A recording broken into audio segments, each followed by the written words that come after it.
Hello అండి, అందరికీ welcome back to our channel. ఈ వీడియో అయితే ఫ్రైడే రోజు తీసిన వీడియో అండి. ఎడిటింగ్ చేసి ఈరోజు అయితే అప్లోడ్ చేశాను. స్కిప్ చేయకుండా అయితే చూడండి. మా బావగారు వాళ్ళ పాప పుట్టు వెంట్రుకలు తీపించడానికి నెమలి అయితే వెళ్ళాము. ఆ రోజు మార్నింగ్ 9కి అయితే బయలుదేరామండి. మా విలేజ్ అంజనాపురం నుంచి నెమలి అయితే 35 కిలోమీటర్స్ ఉంటుందండి. ఈ నెమలి అనే గ్రామం ఆంధ్రప్రదేశ్లోని ఎన్టీఆర్ డిస్టిక్ గంపలగూడెం మండలంలో అయితే ఉంది. ఇక్కడ టెంపుల్లో శ్రీకృష్ణుడు స్వామి వేణుగోపాల స్వామి రూపంలో అయితే దర్శనమిస్తారు. ఇక్కడ ప్రతి ఇయర్ కూడా హోలీ రోజు అయితే జాతర అయితే జరుగుతుందంటండి. ఇక్కడ ముందు బోనం అయితే ఎత్తుకొని గుడి చుట్టూ అయితే ప్రదక్షిణ అయితే చేస్తున్నారు. వెనకాల అయితే ఇలా మేకలు కూడా ప్రదక్షిణ అయితే చేస్తున్నాయండి గుడి చుట్టూ. ఇలా ఇక్కడ ఎందుకు చేస్తున్నాను అనేది నాకైతే తెలియదు. మీకు కనుక తెలిస్తే తప్పకుండా కమెంట్ చేయండి. నార్మల్గా మనం బోనం అయితే ప్రిపేర్ చేసుకొని టెంపుల్ చుట్టూ అయితే ప్రదక్షిణ అయితే చేస్తాం కదండి.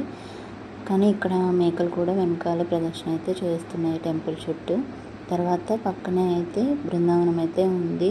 మధ్యలో శ్రీకృష్ణుడు, చుట్టూ గోపికలు అయితే ఉన్నారు. ఇక్కడ వీడియో అయితే సరిగా తీయలేదు.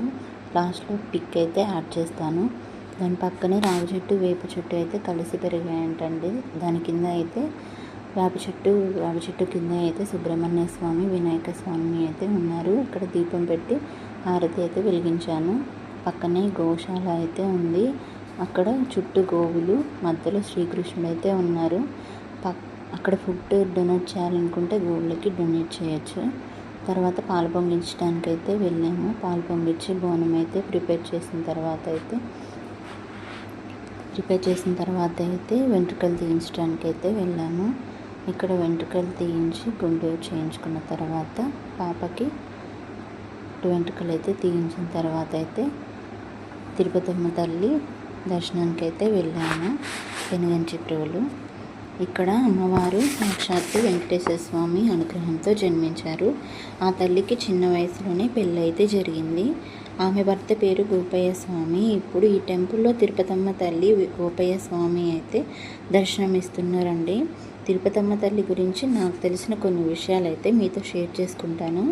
తల్లి అత్తగారింట్లో చాలా కష్టాలైతే అనుభవించిందంట. భర్త కూడా పశువులు మేపడం కోసం అడవికి వెళ్ళి పెద్ద పులి చేతిలో మరణించారంట.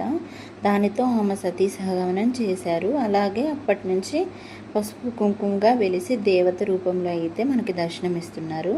ఇక్కడ కోరికలు తీర్చిన ఇక్కడ మన కోరికలు తీరిన వెంటనే భక్తులు అమ్మవారికి బోనం చేసి అమ్మకైతే చెల్లిస్తారు.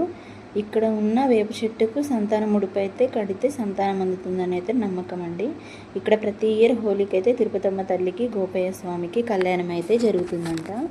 అలాగే ఇక్కడ రాత్రి వేళల్లో అమ్మవారు గడప గడపకి తిరుగుతారని ఇక్కడ ఊరు వాళ్ళు చెప్తుంటారు. తర్వాత మామిడి తోటలో అయితే భోజనం అయితే ప్రిపేర్ చేసుకొని భోజనం అయితే కంప్లీట్ చేసేసాము. ఇక్కడ మామిడి తోటలో ఇట్లా ఫుడ్ ప్రిపేర్ చేసుకోవాలంటే 200 అయితే పే చేయాలి.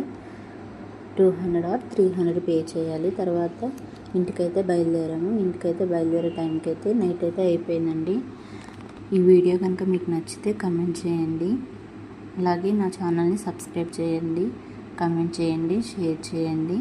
ఉంటానండి, బాయ్. లాస్ట్లో కొన్ని పిక్స్ అయితే యాడ్ చేస్తాను చూడండి. అద్దాల మేడ వీడియో అయితే మిస్ అయిందండి. ఆ పిక్ కూడా యాడ్ చేస్తాను, చాలా బాగుంటుంది. అద్దాల మేడలో చుట్టూ అద్దాలు, మధ్యలో శ్రీకృష్ణుడు, నాగమ్మ తల్లి పడగ విప్పి ఉంటుంది.